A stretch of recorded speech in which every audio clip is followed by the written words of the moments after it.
Hello everyone. तो आज हम इस लेक्चर में लर्न करेंगे 369 कॉन्सेप्ट जो कि यूनिवर्सल नंबर्स हैं। उनका यूज़ हम ट्रेडिंग में कैसे करते हैं।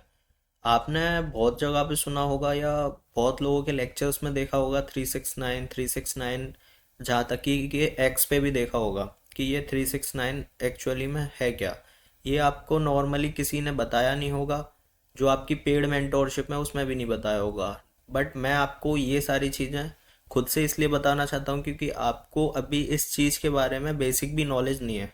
तो ये लेक्चर हमारा बेसिक्स पे होने वाला है क्योंकि 369 कॉन्सेप्ट जो है ये एक यूनिवर्सल नंबर है और 369 से ही सारी चीज़ लिंक करती हैं। ठीक है। जो निकोला टेस्ला जी थे, उनके थ्रू ये सारी थ्योरीज बनाई गई हैं। इनका यूज़ हम ट्रेडिंग में करेंगे क्योंकि हर चीज़ जो मैथ्स है, हर चीज़ में मैथ्स जुड़ी हुई है। ये चीज़ आपको भी पता है। नॉर्मल आप एयर ले लो, कोई भी चीज़ ले लो, किसी भी चीज़ को ले लो, एक छोटी सी छोटी चीज़ को ले लो, उसकी भी लेंथ विड्थ सारी चीज़ जो भी मापी जाती हैं वो आपकी नंबर्स में ही मापी जाती हैं। एंड जो भी आपका मैथमेटिशियंस हैं उन्होंने भी बहुत सारी रिसर्च की है, आपको बहुत सारी चीज़ें दी हैं, उसी के थ्रू ये भी जनरेट हुआ है। ठीक है। तो बेसिकली 369 कॉन्सेप्ट हम ट्रेडिंग में यूज़ किस तरीके से करते हैं हम पहले वो समझ लेते हैं। ठीक है। तो 369 जो कॉन्सेप्ट है उसको हम नॉर्मली ये तीनों नंबर्स का अपना अलग अलग मोटिव है इस ट्रेडिंग लाइन में। ठीक है। 3 आपका PO3 होता है जिसमें आप accumulation, manipulation and distribution find करते हो। एंड 6 आपका जो लेवल्स होते हैं, OG लेवल बोल रहा हूँ, आजकल OG बहुत चल रहा है भाई। नॉर्मली जो लेवल्स होते हैं आपके चार्ट पे उसको फाइंड करने के लिए यूज में आता है। और 9, 9 is a powerful number. 9 basically इसमें जो यूज़ होगा वो आपके जैसे कोई भी आप नंबर ले लो, उस नंबर का फिनिशर 9 है। कैसे?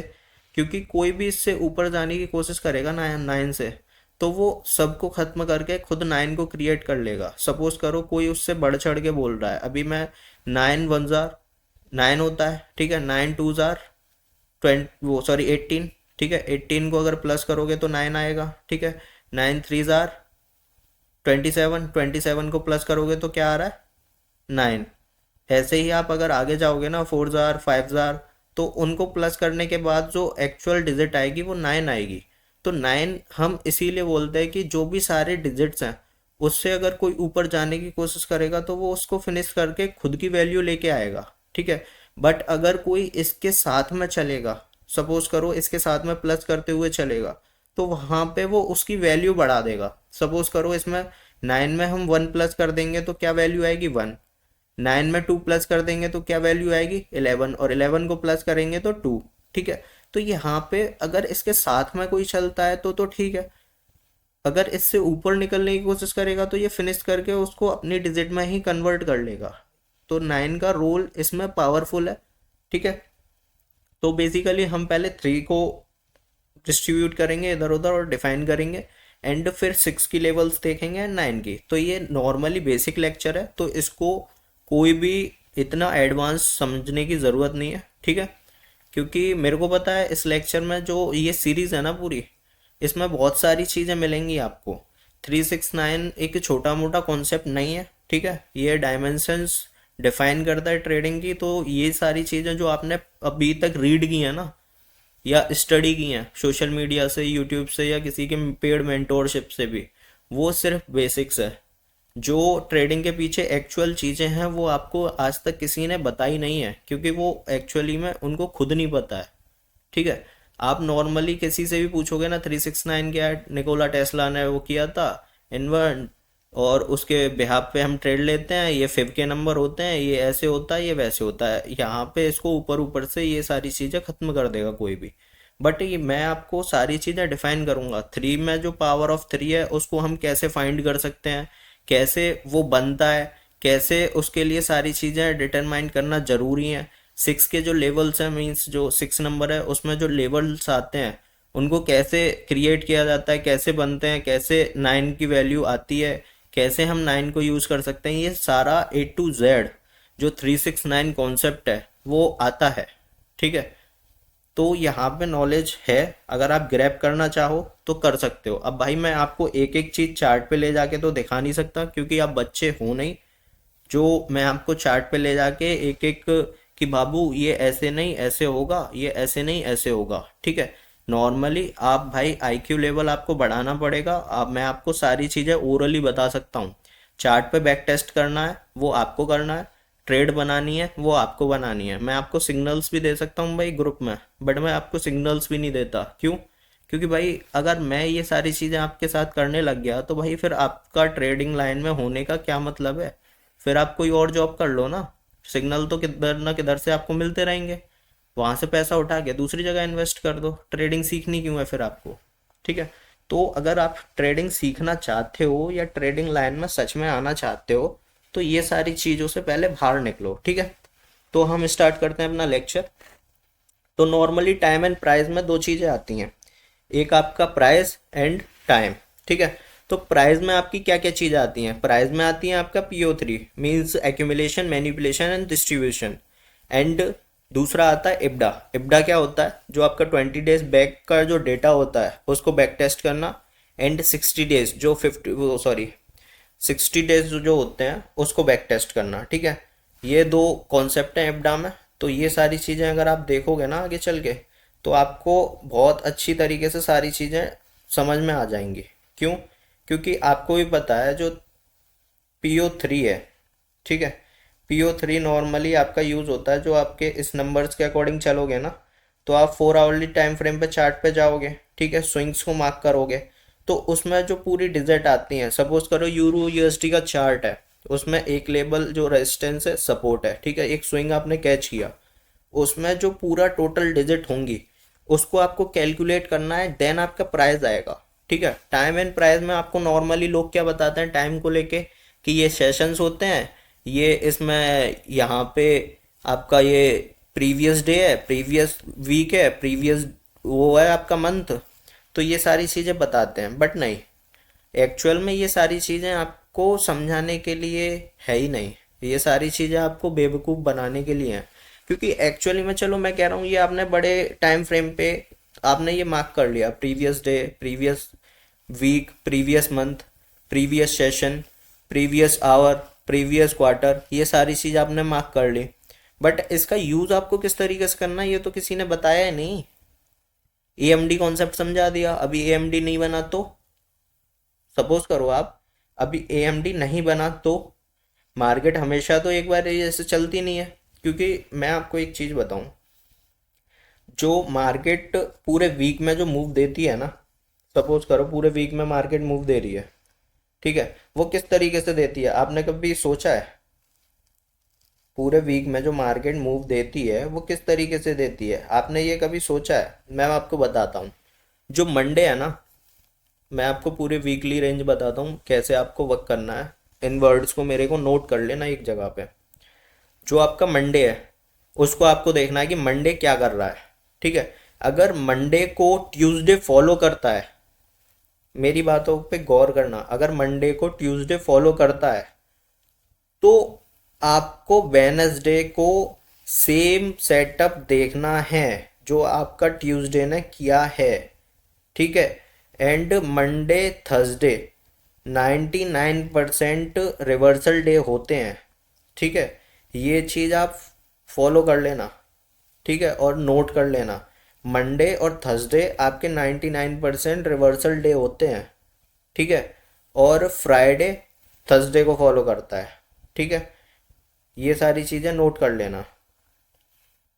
मैंने बहुत तगड़ी नॉलेज दी है आपको, तो ये सारी चीज़ें आपको देखना है। और जो नॉर्मली हमारी PDRA होती है ना, उसमें मैंने अभी चार्ट भी आपको ग्रुप में सेंड किए थे।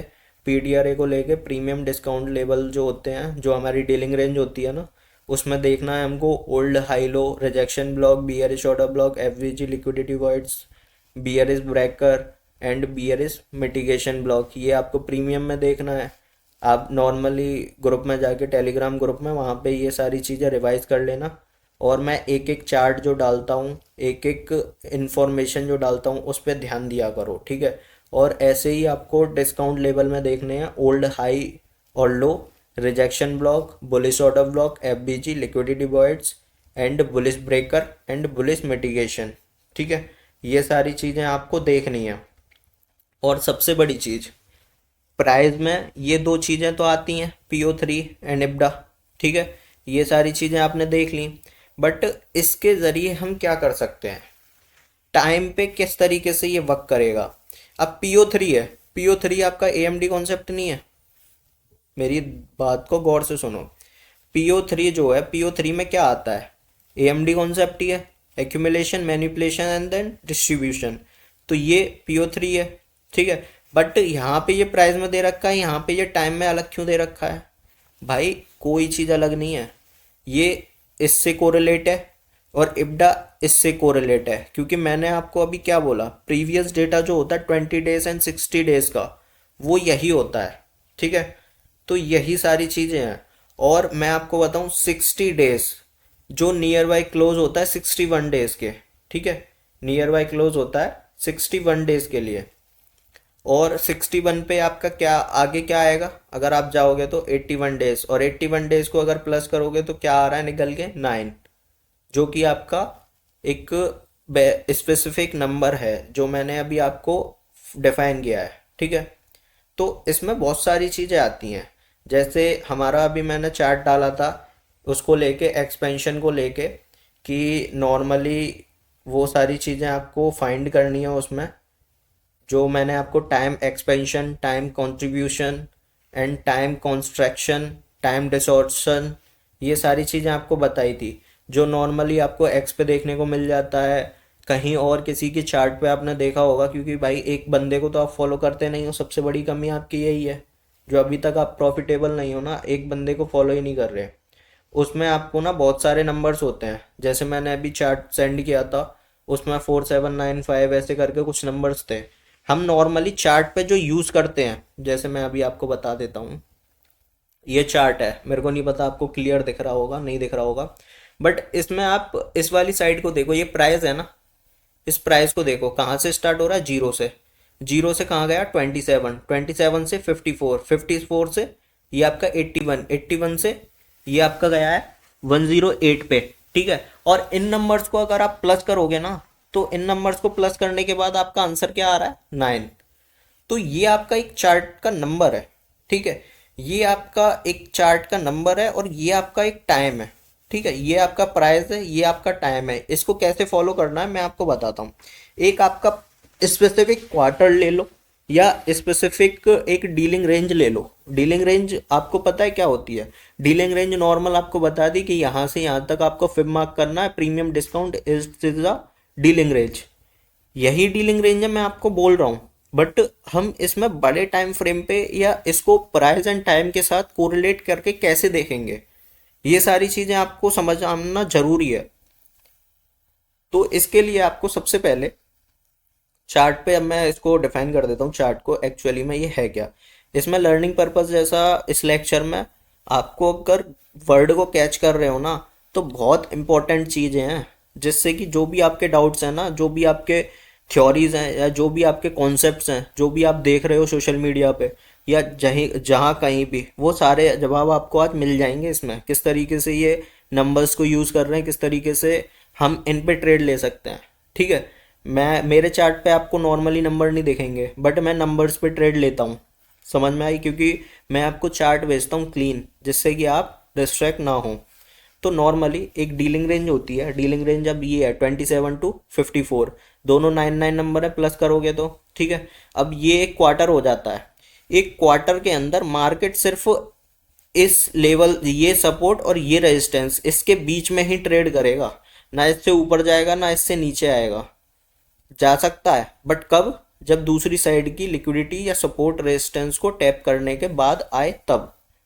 ठीक है, ये आपका एक प्राइस हो जाता है जो मार्केट में सपोर्ट रेजिस्टेंस क्रिएट करता है, सपोर्ट रेजिस्टेंस कह लो या लेवल्स कह लो। ठीक है, जो लेवल्स को क्रिएट करता है। एंड टाइम होता है आपका, क्वार्टर ले लो, इब्डा ले लो, या आपका कोई भी एक स्पेसिफिक टाइम ले लो, क्योंकि टाइम से रिलेटेड बहुत सारी चीज़ें आपको ऑलरेडी बताई हुई हैं। ठीक है, तो ये सारी चीज़ें होती हैं। अभी टाइम में आपको दो चीज़ें मेन जो नहीं बताई हैं, वो उसमें ये है, वो आपका एक क्या है, मैक्रो एंड दूसरा क्या है आपका, ये जो गोल्ड बैच के टाइम्स है ना उनको। अब गोल्ड बैच के टाइम्स क्या होते हैं, अभी सपोज करो यहाँ पे ये कैंडल चल रही है 1 मिनट की, अभी यहाँ पे 7:38 हो रहे हैं, ठीक है। तो हम उसमें कैसे हम अपने एक स्विंग को वैलिड स्विंग मानेंगे, उसमें सारी चीज़ें डिफाइन होती हैं। जैसे अभी आपके एफ इस वाले लेग में एफ बहुत सारे क्रिएट हुए, अभी इसको टाइम फ्रेम ये बड़ा है, इसको छोटे टाइम फ्रेम पे समझो।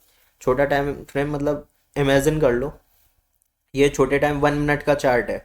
सपोज करो ये वाली जो स्विंग है, ये वाली कैंडल ये आपकी 7:38 पे बनी है, ठीक है। तो हम इसको किस तरीके से सपोज करेंगे या सोचेंगे कि ये हमारा एक वैलिड एसएल पॉइंट होगा, मार्केट इसको लेने नहीं जाएगी अब।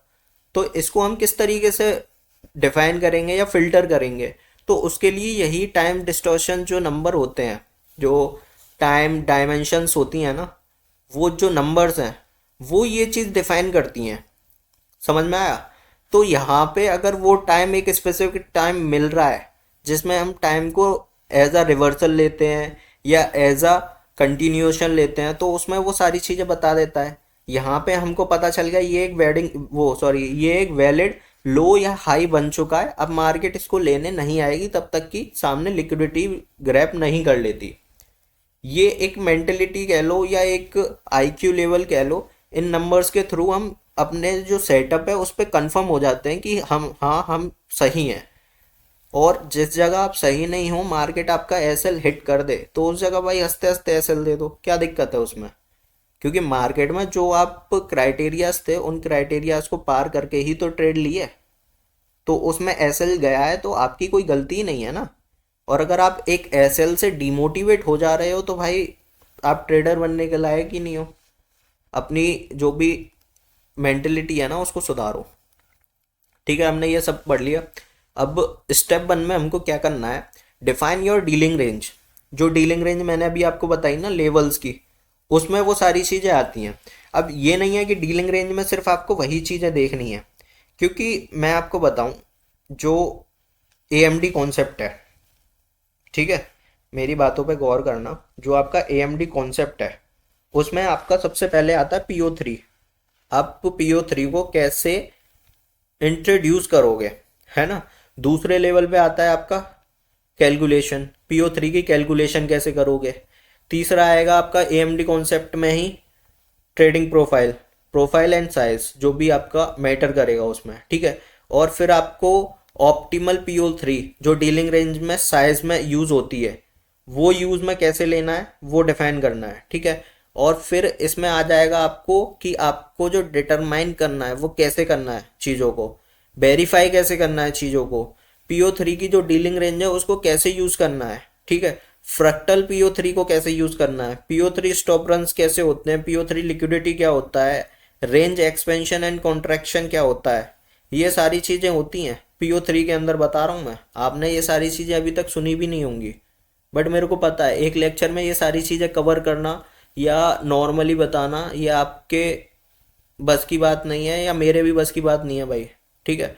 इसके लिए नॉर्मली भाई एक गाइडेंस प्रॉपर होना ज़रूरी है। मैं यहाँ पे अगर आपको PO3 बता रहा हूँ एक सिंपल वे में, तो एक सिंपल वे में ही आपको PO3 को स्टडी करना पड़ेगा। एक एक पॉइंट आपको मैं बता रहा हूँ ना लाइव, तो लाइव में ही समझने पड़ेंगे। अगर मैं कभी यूट्यूब पे लाइव आता हूँ तो कोशिश करेंगे इन सारे क्वेश्चंस को जो भी आपके मन में अभी हैं उनको क्लियर कर पाएँ, ठीक है। तो PO3 में ये सारी चीज़ होने के बाद range expansion and contraction use होगा, ठीक है। और जो आपका PO3 में क्या क्या आपको लर्न करना है ये भी आपको यूज़ में आएगा, ठीक है। और आपको समझना भी पड़ेगा, ठीक है। और सेकंड आ जाता है आपका गोल्ड बैचेस, ठीक है। गोल्ड बैचेस क्या है, गोल्ड बैचेस के प्राइस एरियाज क्या हैं, कॉन्सिक्यूटेंट इंक्रीमेंट एंड मीन थ्रेशोल्ड क्या है, ठीक है। मीन थ्रेशोल्ड तो आपको बता ही गया है, ठीक है। एक्सटर्नल रेंज डेलीमीटर क्या होता है, ठीक है। नॉर्मली ये सारी चीज़ें हैं। SMT and gold batch, SMT आपको बता ही दिया है, ठीक है। मार्केट सिमेट्री, सपोर्ट रेजिस्टेंस, ठीक है। Unfulfilled range, gold batch projection, automate, ठीक है। ये सारी चीज़ें आपकी आती हैं इसमें। अब आप गोल्ड बैच को कैसे यूज़ में ला सकते हो, ठीक है। पोजीशन ट्रेडर्स होते हैं इसमें, कुछ कुछ वन शॉट वन किल वाले ट्रेडर होते हैं जो शॉर्ट टर्म ट्रेडर होते हैं, कुछ डे ट्रेडर होते हैं, कुछ स्कैल्पर्स होते हैं। ये सारी चीज़ें होती हैं इसमें, ठीक है। और नॉर्मली आप सपोज करो आपका गोल्ड बैच है, गोल्ड बैच कुछ नहीं है बेसिकली, कुछ नंबर्स हैं, उनको कैलकुलेट करके एक आपको स्पेसिफिक नंबर मिलाए जाते हैं, मतलब दिए जाते हैं, जिसके थ्रू आप एक ट्रेड को एग्जीक्यूट कर सकते हो एक कंफर्मेशन के साथ, ठीक है। तो इसमें कुछ भी नहीं है, आपको प्रीवियस डेटा को जो स्विंग्स हैं उनको मार्क करना पड़ेगा एंड देन सारी चीज़ों को वहाँ से ही डिफाइन करना पड़ेगा। एएमडी कॉन्सेप्ट में भी यही चीज़ है, introduction, fractal and how to use as AMD, distortion of time, यही सारी चीज़ें आएंगी, ठीक है। कैंडल काउंटिंग आ जाती है, ये सारी चीज़ें हैं। और इसमें मैं बताऊँ आपको, जो आपने एल्गो सुने हैं ना, एल्गोरिथम, दो तरह के एल्गोरिथम है, ठीक है। एक आपका है एमएमएक्सएम मॉडल, जो कि आपका market maker sell and market maker buy model होता है, ठीक है। एक एल्गो ये होता है, और दूसरा एल्गो होता है मार्केट का, जो नॉर्मली आप यूज़ करते हो ना, जैसे एम एस एस कह लो या नॉर्मली आप ट्रेंडी मार्केट कह लो, ट्रेंडिंग में जो रहती है। ये दो ही तरह के एल्गोरिथम है पूरी मार्केट में, आप कहीं भी देख लो, किसी भी चार्ट पे देख लो, किसी भी पेयर में देख लो, किसी भी कमोडिटीज में देख लो, किसी भी इंडाइसिस में देख लो, आपको दो ही एल्गो देखने को मिलेंगे। वो है आपका एक market maker buy model, buy market maker sell model, एक एल्गो ये हो गया। दूसरा एल्गो ये होता है आपका ट्रेंडिंग मार्केट, ठीक है। एक साइड ट्रेंडिंग मार्केट रहेगी, दो ही एल्गो होंगे, तीसरा एल्गो नहीं होगा, ठीक है। तो ये चीज़ें आपको समझाना मेरे को नहीं लगता ज़रूरी है, क्योंकि ऑलरेडी आपको ये सारी चीज़ें पता है। अब पता है तो भाई आपको भी सारी जो भी इंफॉर्मेशन है वो इसके थ्रू मिल जाती है, और मैं कोशिश करूँगा कि इसी पे आपको सारी चीज़ें आपको बताता रहूँ।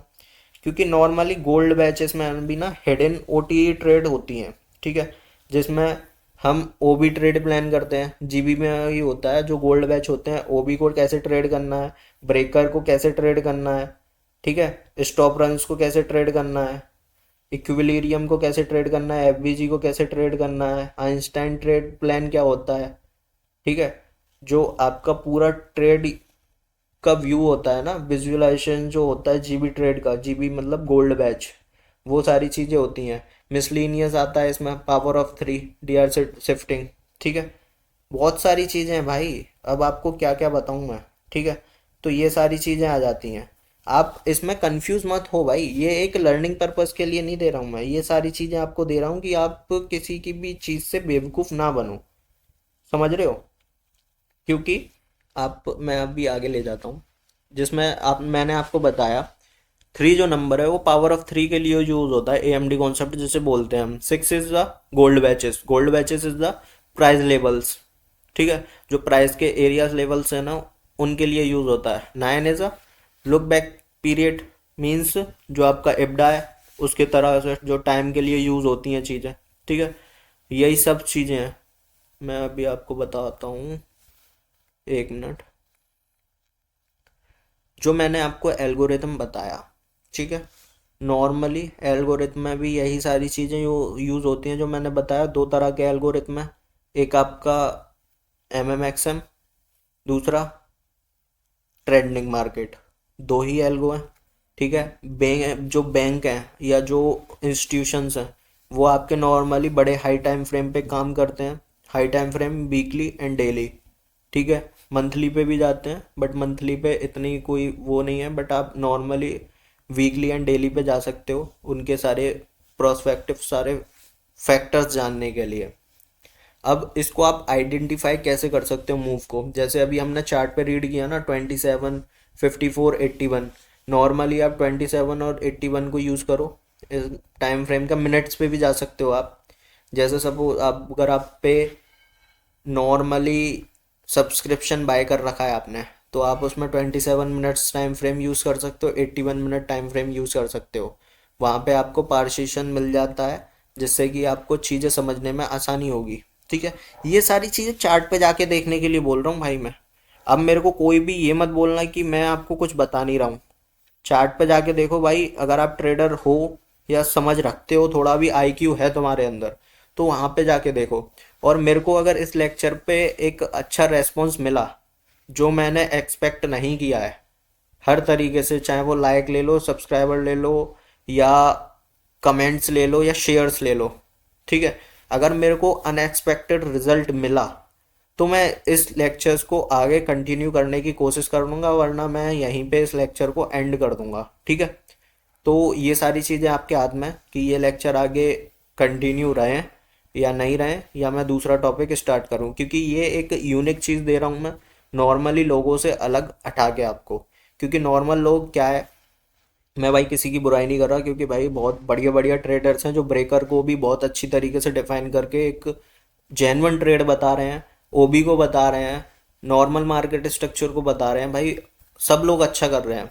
बट मैं एक एडवांस चीज़ें बता रहा हूँ आपको जो मार्केट में आपको किसी ने फेस नहीं कराई हैं, जो आप फेस करना भी नहीं चाहते हो, क्योंकि ये नेक्स्ट लेवल एडवांस चीज़ें हैं, ठीक है। मैं अभी भी लर्न कर रहा हूँ भाई, मैं भी कोई ये नहीं कह रहा कि मेरे को भी सारी चीज़ें आती हैं, मैं भी लर्निंग फेस में हूँ। ये अब देखो, partition runs until 27, next partition runs 27 towards 54, 54 to 81। अब ये क्या है इसमें, ये आपका एक रेंज है, एक लेवल है, जो 6 में आया था ना, वो लेवल्स हैं। जैसे पहला 27, 27 को अगर क्रॉस करेगी मार्केट तो 54 लेवल आएगा उसके अप में, 54 को क्रॉस करेगी तो 81। इसी के थ्रू अगर आप उसको लोगे ना बिटकॉइन को, तो बिटकॉइन का अगर आप लेवल देखोगे तो 81 क्रॉस कर दिया मार्केट ने, ठीक है। 81 के बाद अब क्या आएगा, अगर आप डीलिंग रेंज के अकॉर्डिंग चलो ना, तो मेरे को लग रहा है 1,18,000 पे जानी चाहिए मार्केट, ठीक है। बीटीसी की बता रहा हूँ मैं, बिटकॉइन की, ठीक है, जो कि मार्केट लगा देगी। और अगर उसके ऊपर डेली कैंडल या वीकली कैंडल क्लोज हो जाती है अच्छी तरीके से, तो आपको फिर और ऊपर जाते हुए दिखेगी मार्केट। बट अभी के लिए तो यही लेवल्स हैं, ठीक है। वैसे अभी के लिए रीसेंट लेवल 1,02,000 के समथिंग है, ठीक है, 1,02,000 पे जानी चाहिए बीटीसी। वहां पे अगर क्लोजिंग दे देती है तो 1,18,000 तक जा सकती है। ये सब इसी के थ्रू निकाला गया है, तो आप इसको बैक टेस्ट भी कर सकते हो और मेरे को अब कमेंट में बता सकते हो अपने लेवल्स, ठीक है। नॉर्मली अब हम यहाँ पे नंबर थ्योरीज को समझ लेते हैं, ठीक है। 3 का अगर आप पावर 1 लोगे तो 3 वन जार 3, जो कि आपको लिक्विडिटी के काम में आएगी। ये आपकी डीलिंग रेंज है कि मार्केट को आपको किस तरीके से काम में लाना है। क्योंकि अगर आप बड़े टाइम फ्रेम पे या बड़े नंबर्स पे जाओगे ना, तो वहाँ पे आपका डेली टाइम फ्रेम आ जाएगा, वीकली आ जाएगा, मंथली आ जाएगा, जितने बड़े पे जाओगे उतने ज़्यादा आ जाएंगे, ठीक है। तो इसीलिए वन रेश वो सॉरी 3 की पावर 1 आएगी, 3 आएगा जो कि लिक्विडिटी आएगी, 3 की पावर 2 9 लिक्विडिटी, 3 की power 3 it's a 27 stop runs. ये आपके जो डेली रेंज होगी ना, जिसमें आप सेशंस को ट्रेड करते हो, उसमें ये सारी चीज़ें यूज़ में करते हो आप। अगर आप डेली जो टाइम फ्रेम है और जो चार्ट होता है डेली का, उसमें अगर आप देखोगे नॉर्मली लिक्विडिटी बेस पे आप एमएसएस होने के बाद या सीआईएसडी पे नॉर्मली ट्रेड ले लेते हो, तो वही चीज़ है। और वहीं पे आप अगर डीलिंग रेंज में आ जाते हो, डेली रेंज में आ जाते हो, डेली में आपका जैसे 3 की पावर 4 है, 81 होता है। अगर आप इसको इंटू करोगे 3 इंटू 3 अगर आप ये करोगे तो एवरेज डीलिंग रेंज आ जाएगी, जिसको एडीआर स्कैल्पर बोलते हैं। एंड शॉर्ट टर्म ट्रेडर होते हैं जो आपके एवरेज वीकली रेंज एडब्ल्यूआर जो होते हैं, ठीक है, ये आपकी फुल फॉर्म है, ये आपकी शॉर्ट फॉर्म है। और ये आपके किस बेस पे, किस नंबर्स पे कैसे ट्रेडर्स वर्क करते हैं वो है। अब सबसे हाई पे आता है ये 3 की पावर 11, जिसका नंबर ये आता है। और इसके थ्रू ना आप नॉर्मली मैं बताऊं, इन नंबर्स के थ्रू जो प्राइस है, प्राइस को आप कैलकुलेट कैसे करोगे। जैसे आपकी एक पूरी रेंज होती है, जैसे सपोज करो 4 आवर टाइम फ्रेम में आपने एक स्विंग पकड़ लिया अप टू डाउन, जैसे ये आपका एक लेवल है, ये आपका एक लेवल है, यहाँ से मार्केट यहाँ चली, ये आपका एक स्विंग था, ये सेकंड स्विंग था, ठीक है। तो ये आपने स्विंग पॉइंट आउट कर लिया, ये पॉइंट आउट कर लिया, तो इसकी रेंज जो है मार्केट की, कितने पिप का मूव दिया है या कितने पॉइंट का मूव दिया है, उसको कैलकुलेट करना है। एंड देन प्राइस से और टाइम से कोरिलेट करके चलना है उसको, ठीक है। तो उसके थ्रू ही आपको दूसरी जगह वो सारी चीज़ें यूज़ में आ जाती हैं, जिसको कि हम इनिग्मा और मिरर थ्योरी भी बोलते हैं। ठीक है, तो ये इस तरीके से यूज़ में आती हैं भाई। कॉन्सेप्ट्स बहुत हैं, चीज़ें भी बहुत हैं, सीखने सीखने का तरीका है। आप कितना चैट पे टाइम दे रहे हो, उस चीज़ से ये सारी चीज़ें इम्प्रूवमेंट में आएंगी। ये मैंने अभी ऊपर ऊपर से बता दिया है, अनएक्सपेक्टेड रिजल्ट मिला मेरे को इस लेक्चर का। तो मैं आगे इसको कंटिन्यू करूँगा, आगे इस लेक्चर से जुड़े हुए और लेक्चर्स लाऊंगा, जिससे कि आपके जो डाउट्स हैं वो क्लियर हों। ठीक है, और अगर नहीं मिलता है मेरे को रिजल्ट, जो भी मैंने आपके लिए भाई इतनी इंपॉर्टेंट चीज़ लाने की कोशिश की है, अगर आपकी समझ में नहीं आया तो आप भाई इग्नोर कर सकते हो। वरना भाई जिन लोगों को लग रही है जेन्युइन चीज़, वो इसकी वैल्यू जानते हैं कि मैंने इस लेक्चर में क्या क्या बताया आपको। तो भाई रिजल्ट देना ना देना आपके हाथ में है। बाकी तो हम कोशिश कर ही रहे हैं। तो शुरुआत देखते हैं, अब नेक्स्ट लेक्चर इसी टॉपिक से रिलेटेड होगा या मैं टॉपिक चेंज करता हूँ। ठीक है, तो बाय, लेक्चर को ख़त्म करते हैं।